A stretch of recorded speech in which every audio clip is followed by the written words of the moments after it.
On this episode of Locked On Angels, should Ron Washington be fired? John thinks so. Why are the Halos continuing to not hit? We're going to share one stat with you. And what's wrong with Jack Kochanowicz compared to last year? We've got the details on that. Plus, is your favorite team exhausting you too? Because they're exhausting me. It's time to get locked on with Mike and Jon, and this is Locked On Angels.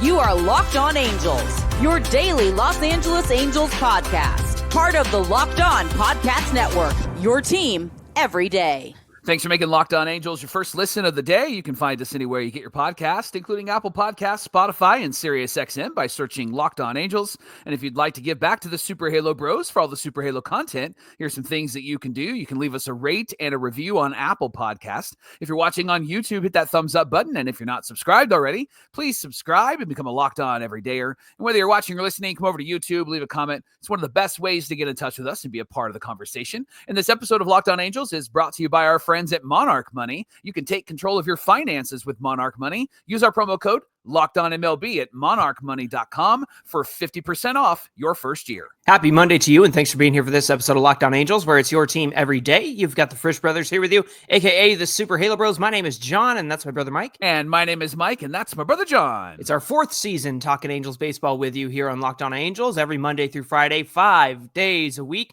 And you don't have to feel bad for us. I know some people say, man, I'm sorry you guys have to cover this team, but get to hang out with my bro and talk about our favorite team, no matter how much they suck. Right. We still have a good time, right, Mike? Right. Absolutely. Yeah, it's better than texting back and forth and complaining. We can complain with our everydayers here on Locked On Angels. Which right? is what we were doing, a couple seasons ago. Exactly. Hey, we're going to recap the weekend, and we're going to get to some of the main points of each game. It was a long weekend. Everything began on Thursday night, Mike.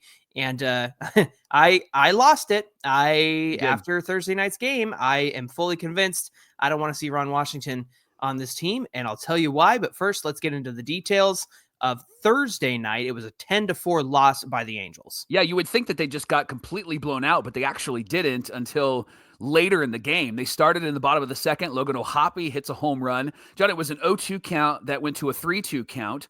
And it was good to see him battle back because we hadn't seen that from a lot of the Angels hitters. And then we didn't see that for much of the rest of the weekend outside of like Saturday's game. But I did notice one thing that I loved that O'Hoppe did on Thursday. After he hit the home run, he whispered in d'Arnaud's ear in the on-deck circle about something. Then he talked to Adele, who was going to give him a high five. And he was like, no, let me just tell you something. And so I love the communication that we saw early and thought that this would be a great game for the Halos, but again, they kind of fell apart, but they were in this for a while, including top three. I know that Javi Baez is finding his rhythm again, right? Newly minted center fielder Javi Baez, right? And looking fantastic, by the way. But Kikuchi was on the mound, left a fastball in the middle of the zone. Then Torres hits a home run as well. It was a changeup that Kikuchi left up. It was a target down and away. Kikuchi missed it really, really bad. But, John, the Angels responded again in the bottom of the third, and Zach Neto had a single. He stole a base, which I love that he did all weekend long. He's the best player on the team, the only guy that seems like he's really trying. I think another guy that looks like he's trying is Nolan Shonowell. He moved Zach Neto to third base on a fly ball, and then Jorge Soler hits his sixth home run at the time. Made it 3-2 Angels. It was only the second Halos home run with a runner on base since April 10th. That's a wild stat. Yeah, insane. Bottom of the fourth, O'Hoppe and d'Arnaud single, but Joe Adele grounds into a double play with 2 outs. Kyron Paris walks, Kevin Newman singles, and Adele scores.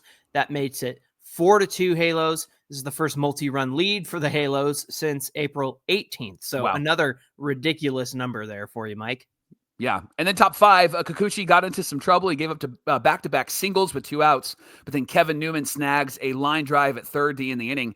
Kikuchi was much better in this game. He was really struggling in his previous start against the Twins. He went 5 innings, 5 hits, 2 runs, 1 walk, 5 Ks. One of the reasons why he was struggling, John, is his velocity has actually been down a couple of miles an hour on all of his pitches, but it was back in this game. And one of the reasons, and they showed this on the broadcast side, the TV side, is his posture on the mound. In his previous starts, he was leaning back But in this start on Thursday night, standing straight up and starting from that position, and that changed everything for him, and that's why he pitched so well. Yeah, this is why, when we get upset and we talk about, I've talked about how Johnny Washington needs to be replaced. I will talk about Ron Washington. This is why I'm not out on somebody like Barry Enright, because there does seem to be moments of reflection, moments of, hey, let's look at what went wrong here and see what you can do to correct it. I think this example of Kikuchi and his posture, it speaks well of the pitching coaches, right, Mike? I agree 100%. Now, I'd like to take over the show for just a moment here, because I'm going to read the stats, and then I need to get your response, because Brock Burke and Ryan Zephyr-John come in. They follow Kikuchi. They have clean innings. John, it's great. It's 4-2. Everything looks awesome. Then, in all caps, by the way, then in the top of the 8th, Zephyr-John comes back out, gives up a single, and then they go and get him. And everybody knows that Reed Detmers is brought in. And he does what Reed Detmers does. He walks the first batter, right? Gives up an RBI single. And then Joe Adell was almost as frustrating inning as Reed Detmers. He had two opportunities to keep the runner at first base, and he throws home both times. And just the second throw was so nonchalant, John. The second throw was so, I don't care. The second throw was, I'm not thinking at all. Yeah. It was not a baseball play. And then that just led to more runs. It led to more opportunity. By the end of this inning, it's 7-4 Tigers. Right. All of that is off of Reed Detmers, who was coming off of a terrible outing just the day before, right? Like 2 days before. And this was just such a frustrating decision by Wash. Now, I have some thoughts here from Wash, and then I want to get your thoughts. Okay. The question was, so why was Reed Detmers off today? That was a question brought to Wash. And Wash said, I think the main thing was that he didn't get those left-handers out. If he had gotten those left-handers out, we had gone into the 9th inning with a 4-2 lead. That's where the downfall came. Walked the first one, then he gave a base hit, and then a single, and then it just didn't happen. He didn't get anybody out. That's not the answer to the question, by the way. Why was he so off? He just said, here's what happened, right? Then the second question was, why go to Detmers in the 8th inning? And he said, well, we're going to use Zephyr-John for 1+, and they did. He just didn't get the out. And we wanted to go to have him get past Torres. So that's why I went and got him in the 8th to get him past Torres, because of the rest of the lineup. We felt set up pretty good with Detmers, but it didn't work out. I hate that comment completely, right? Yeah. So pretty set up with Detmers is the stupidest thing I think I've ever heard. And then the last question was, what do you think of Joe Adell's defense? And Wash just said, it was obvious. It wasn't very good in the middle of the game. And so, John, the plan, it sounds like, was to always go with Detmers. The plan was to bring him in, and that was frustrating for all Angel fans. But then I get a text from my brother John, and then I see a tweet from @SuperHalo Brothers on Twitter, and it was the same text that I received. Okay, that's it. I'm out on Wash. So, John, you have the floor, man. Why are you out on Wash because of that decision? Bringing in Reed Detmers is a fireable offense. Not only do you need this win desperately because you've been kicked around and you've lost, was it 6 in a row at this point, Mike? You're taking on the best team in the American League record-wise in the Detroit Tigers. You've had a lead the entire game. So this, to me, is the epitome of not knowing how to manage a bullpen. You took Kikuchi out in the 5th inning. I need to look back and see what his pitch count was, if he could go again or not, but fine. You took him out in the 5th. That's fine. He gave you 5 solid innings, 2-run ball. So then you go to Brock Burke in the 6th, your high leverage lefty reliever, which you didn't do against the Mariners the day before because you brought in Reed Detmers, who just gave up 5 runs in the game before, by the way, and threw a bunch of pitches to give up all those runs. You're going to run him out there again? In what world, in what existence, in what timeline was Reed Detmers the guy to go to there? Right. And not only that, it's the matter of you went Burke, Zephyr-John, Detmers. Shouldn't that be the other way around? If anything, if you are going to go to Detmers and you want an inning out of him, why are you using him at the end of the game and high leverage and using Brock Burke in the 6th inning? If anything, it should have been the other way around. Yeah. But I wouldn't have even gone to Detmers at all. I would have used Ryan Johnson. If you need a lefty, maybe Garrett McDaniels, who, you're keeping him around for a reason. He's a Rule 5 pick, so you had to have him on the team, and you liked him enough to keep him on there. But, man, Mike, to go to Reid Detmers in that moment, especially what he had done, given what he had done against Seattle the day before, that's a fireable offense to me. That is not reading the room, not reading the situation, and not understanding how desperately your team needs to win. I am so sick of kicking the can down the road when it comes to, well, I'm going to try to save this arm for later on this weekend. And he can't even do that right. He can't even do that well. And again, to go to Reid Detmers after what he did in Seattle is just a fireable offense. He has no idea how to manage a bullpen. He said the plan and, we were going to do this all along or whatnot. That seemed to be what's implied. So if that's coming down from on high, then that's a problem too. So maybe I withdraw my statement about firing Wash. But at the end of the day, it comes down to his decision-making, and that was a ridiculous decision to make. And Kenley Jansen hadn't pitched in, about a week. And so why not just bring him in and get a 6-out save, right? And I get that he's an older guy. I get that he's a veteran. I understand all of that. However, the guy hasn't pitched in a week. So let's bring him in. Or maybe let Zephyr John go one more batter. But you also did have Ryan Johnson. And it's something that we talked about on this show on Friday.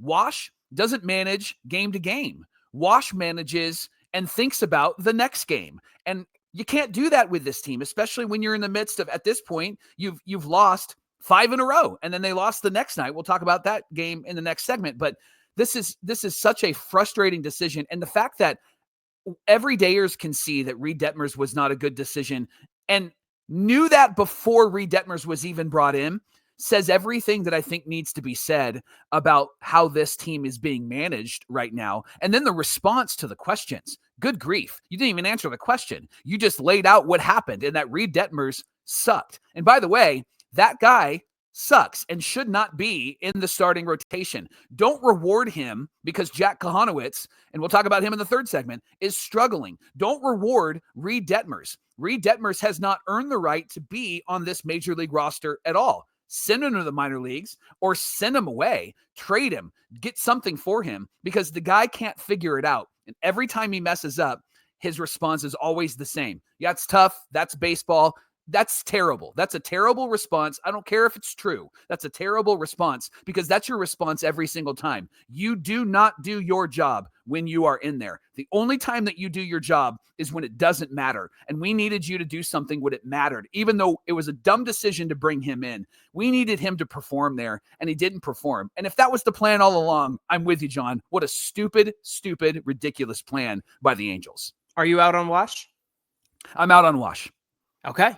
All I'm right. out. The Halo Bros are out on Wash. I don't even care about the Saturday night win because, well, they lost 3 or 4. So exactly. Hey, thanks for making Locked On Angels your first listen of the day. Coming up, we're going to get into the rest of the weekend series, including the win on Saturday and what they did well, but also what's gone wrong with the Halos offense. We'll get into all of that coming right up.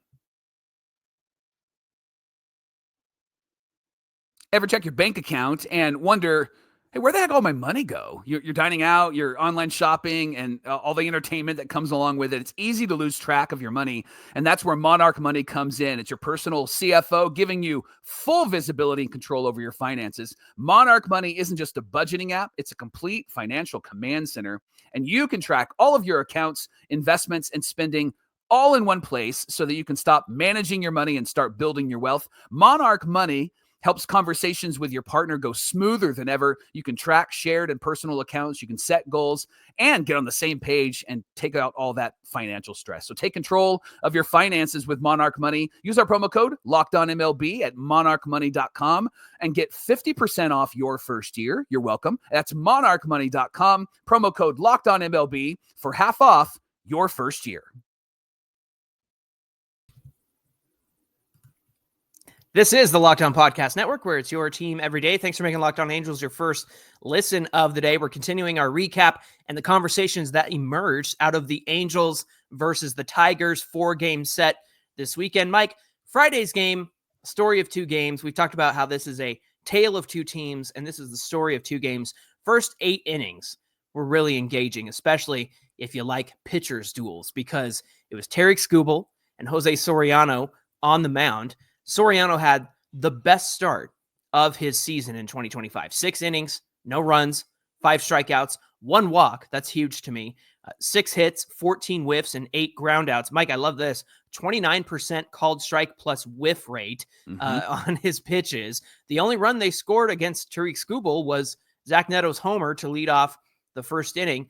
And to me, I'm not upset about that because it's Tariq Skubal. He's a Cy Young winner, and that's an ace, right? Yeah. And I had to laugh because, Neto hit that first pitch home run, 429 feet, stood at the plate for a little bit to admire it. He did. The next time he came up, he swung and missed and was out. He had a runner at third in that situation. Skubal struck him out with a 99-mile-an-hour fastball above the zone.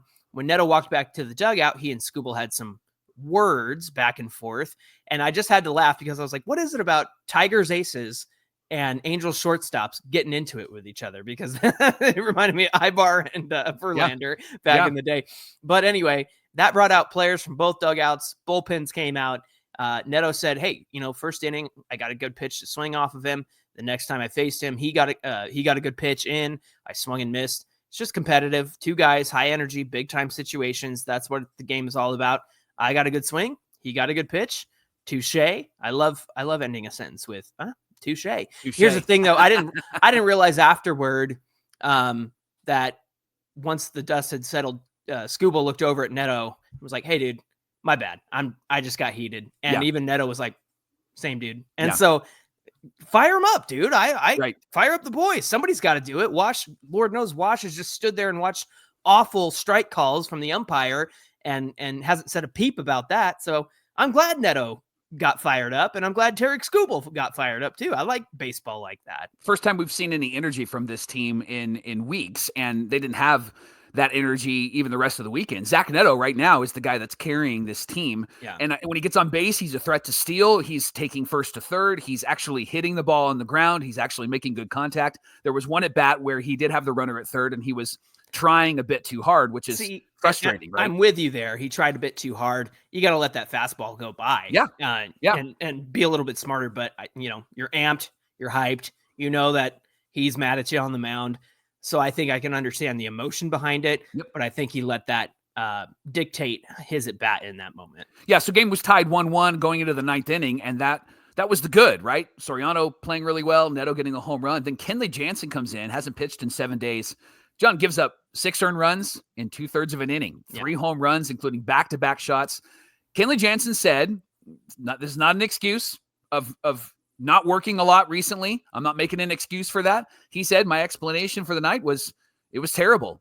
That's on me. And he said, it's what you're seeing out there. And it was definitely not me. It happens. We're humans. We move on, and I'm going to hold myself accountable, and I'm going to get back out there and be stronger than ever. And on the loss and the team blowing 2 straight late inning games, Jansen said it's definitely frustrating for everybody. At the same time, we've got to have positive thoughts and stick together one game at a time.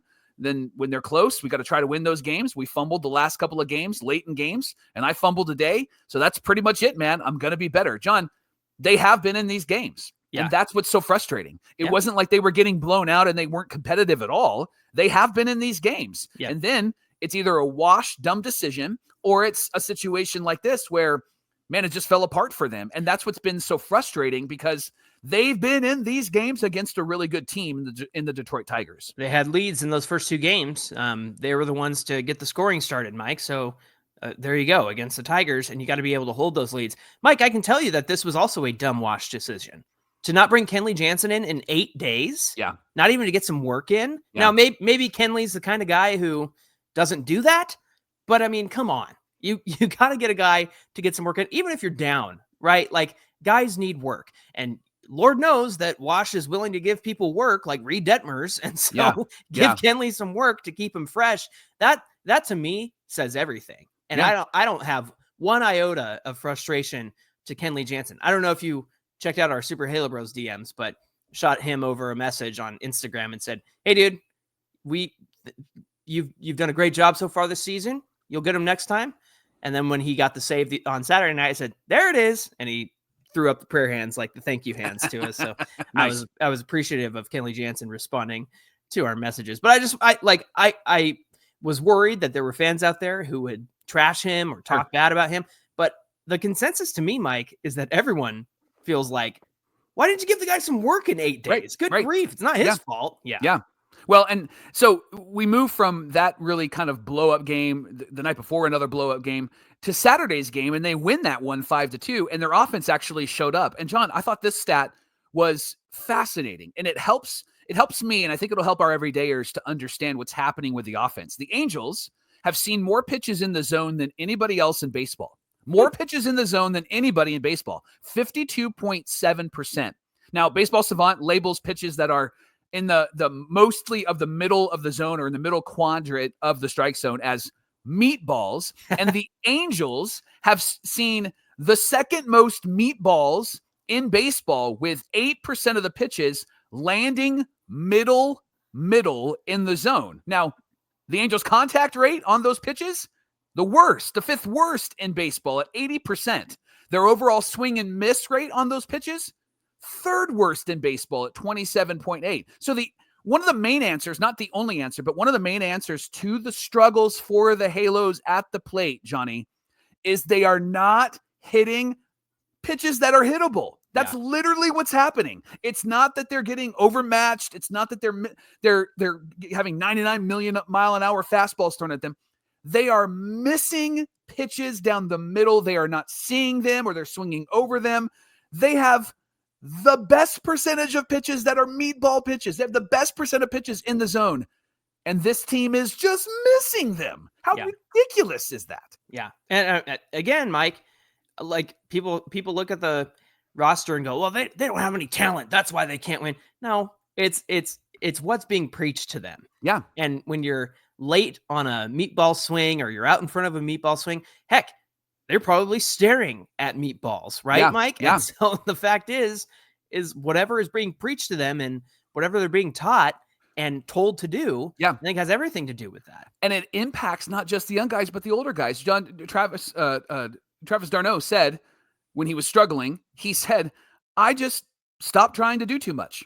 I'm just going to take what I'm given, and I'm going to stop trying to do too much. He said, I think early on I was anxious about hitting a homer. Oh, shocker. Everybody's thinking about that, instead of just taking a step back and sticking with my approach and what has worked for me for the last, 11 years before I got here. John, if Travis d'Arnaud is struggling with the strategy that's being placed in his hands, and he's an 11-year vet, then it makes sense why these other guys are struggling as well. I get that they should perform, but if you're giving them this strategy, it's not working, man.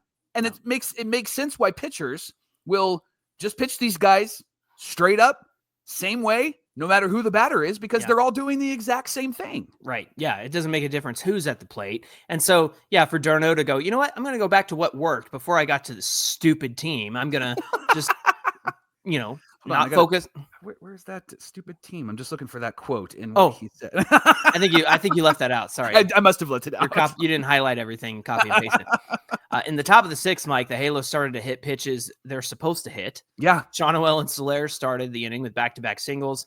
d'Arnaud follows with a walk. Rengifo hits a 2-run single up the middle. Hey, up the middle? Wow. Taking it back where it came from. How about that? Kyron Paris singles, knocks in 2 more with 2 outs.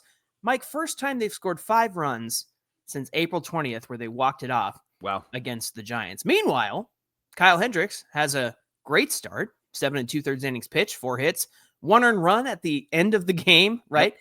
And here's key, 0 walks and just 1 K on 102 pitches. Yeah. Not striking anybody out. He's up there creatively getting outs, and, everything off of his bat, the exit velocity was like 79. Right. 80, right. 85. That's what you want when you're a soft tossing pitcher, and he was able to figure that out. Now, remember, his last outing, he had 2 bad outings in a row, actually. And after the last outing, he said, I think I'm tipping my pitches. So he seemed to make some sort of adjustment. So the question here is it the fact that they moved and separated him and Tyler Anderson in the rotation, and also Kochanowicz and Soriano? Or do you think that Hendricks found something and was able to correct that on the mound, because he looked like the guy he was in the first 2 starts? I think it's got to be both, right? I think it's got to be both because I think he did find something because he looked like he was in the first 2 starts, and the Tigers were just completely off balance, had no idea what was coming, right? And then moving Anderson and Hendricks away from each other, I think is a smart move because you're really just the same pitcher, just different handedness. And so I think that actually benefited Hendricks, and it will benefit Anderson when he pitches because then you can't game plan basically with the same game plan. I mean, gosh, here's the game plan for Hendricks, and then tomorrow night, same thing. You're just going to have somebody pitching left-handed to you. That's literally what they can do, right? Just bring in all your righties and switch hitters, right? Yeah, exactly. Now, I gotta say, I'm really appreciative of all the everydayers who tagged us on Twitter and on Instagram and on YouTube and stuff and said, the Halo Bros have been talking about this for weeks, right? And they're just now doing it. And and to your credit, it was before the season started. You brought it up. And you said, I think that's my concern. I'm concerned about this. And we've been talking about that. But it was like before the season even started. So it wasn't like there was even any sort of metrics or numbers to back up your statement. You just saw it and said, I think that there's a problem here. It took them, a month and a half to figure that out? Well, it made me laugh when somebody said, Perry's got to be listening to you guys. I said, I'd like to think that just because I think the idea of them tuning in, I hope they like us. I hope they enjoy our show. Yeah. But also, if they're getting advice from us, guys, it's the most obvious thing in the world. Right. And if they can't answer the obvious things, then there's a problem. And so you shouldn't be getting answers from Mike and Jon. Yeah, we're gonna share facts and stats and our opinions on this show for our everydayers, but just the idea that they'd be listening and going, Mike and Jon said. I'm like, oh God, no, please don't let that be the truth. That'd be the worst thing in the entire world. Scaling up your business requires the right expertise at the right time. And with Upwork, you can find specialized freelancers in marketing, development, and design, and so much more. Upwork gives businesses flexibility by connecting them with top freelance talent across multiple industries. Whether you need an extra set of hands for a project or a long-term partner, Upwork makes hiring simple and affordable. Posting a job is free. It's super simple, and within a day, there's going to be multiple qualified candidates to choose from. Instead of hiring full-time, Upwork helps find affordable, top-tier freelancers to scale up your business efficiently. You can visit Upwork.com right now and post your job for free. That's Upwork.com, Upwork.com to connect with top talent and grow your business today. Hey, I don't want to gloss over the fact that Kenley Jansen did get that save. Yeah, came back, bounced back. Mm-hmm. Yeah, exactly. And I think the sign of a true veteran is being able to wash away that awful outing that he had, and he got right back out there and got the save, which was fantastic. That was his 454th career save, so good on him. And I have no ill will towards Kenley Jansen, who came into Friday night with a 0 ERA and 6 saves. So, gee, I wonder where he went wrong, considering he hadn't pitched in 8 days. So, Anyway, Mike, let's move to Sunday's game. Right, Angels lose 13-1. I had a friend just text me the eyeball emoji, and I was like, "What? What's wrong? What's the matter?" And then he sent me a screenshot of the score, and I was like, "Oh yeah, tell me about it." That's what's the matter. Sunday's game was more of the same. They can't hit. Struggled to pitch. Yeah. Let's talk about Kochanowicz first. 5 innings, 7 hits, and 5 runs. He walked 2, and he hit a batter. Mike, it's the free passes that have been what Kochanowicz has been struggling with this season. Last year, he pitched in 65 and a third innings pitched, only gave up 10 walks. This year, mostly half of that, 37 and a third innings pitched. He's already up to 14 walks this season. He's had good stretches, bad stretches. He had a great run at the end of 2024. Remember, he came up and struggled, went back down, figured some things out, came back, looked great. I don't know, Mike. Maybe that's what needs to happen again with Jack Kochanowicz. But here's the interesting thing. Among 81 qualified pitchers, Jack Kochanowicz ranks 5th, bottom 5th in ERA, fielding independent pitching, expected fielding independent pitching, whip, strikeout rate, K to walk ratio, just awful stuff so far this season. And look, there have been moments where he's kept them in games and he's gotten, some decent outings there, but this was one of those situations where he just couldn't keep it together. And unfortunately, look, it didn't matter because the Angels only mustered up one run in the first place, right? Right. And that's the thing. He has got to be so fine because the offense is so terrible. Yeah. And so that I will give him a mulligan for that. However, whenever he pitches, John, he gets a runner on or he walks a guy or a single, then it becomes, it's all of a sudden second and first or first and third with one out.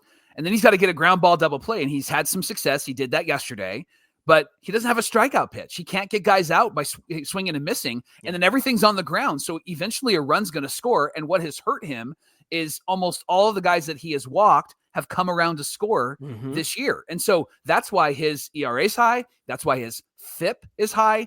John, he's just in a situation right now where if he doesn't get offensive backing, then he's going to lose a game because he probably will give up 3 to 4 runs. He'll probably go 6 or 7 innings. He was doing that more last year than he is this year. But if you recall, when he came back, he was going 7 innings. He was giving up 3 to 4 runs, and he was losing those games because last year the offense didn't come through for him. That was with the Eric Wagaman, we don't know who these guys are offense. And so we were like, well, if they could back him, that would be great. But this offense with our stars cannot back him up, cannot get runs across the plate. They couldn't do anything yesterday and got owned by the Tigers pitching. And then Kochanowicz is having to be perfect.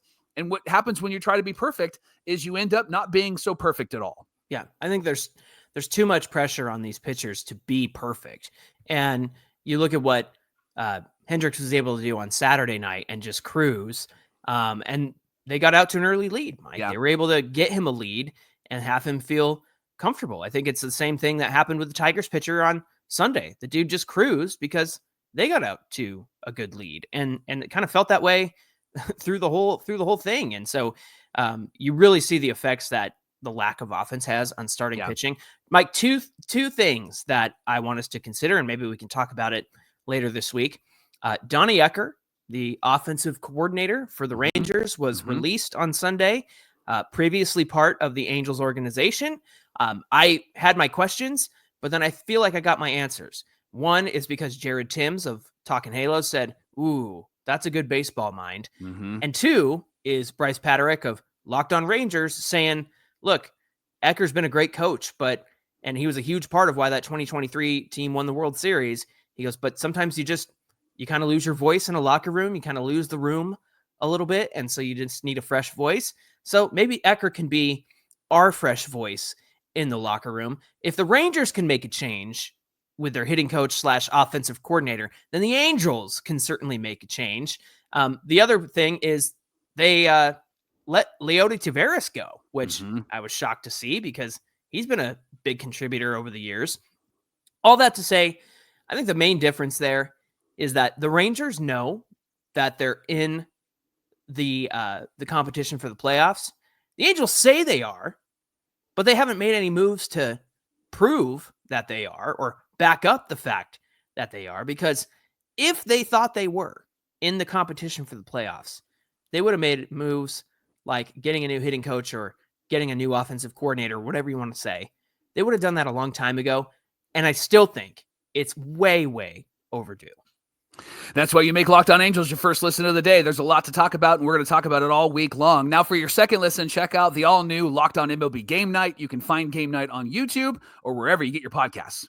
Hey, be sure you give us a follow on Twitter at Locked On Angels and at Super Halo Bros on Twitter and Instagram. Whether you're watching or listening, come on over to YouTube, get in the comment section. We'd love to hear from you. Mike, what do we have on deck for Tuesday's show? Well, Perry was asked about the struggles of this team, and he had some very padded answers. And so we're going to share those very padded answers with you tomorrow. Probably frustrate you on Locked On Angels. All right, looking forward to that conversation. Until then, my name is John, and that's my brother Mike. And my name is Mike, and that's my brother John. Thanks for being here, everybody, and we'll see you back here on Tuesday. Listen, if the Angels are watching, Angels, do something. Fire somebody. Move somebody. Do something.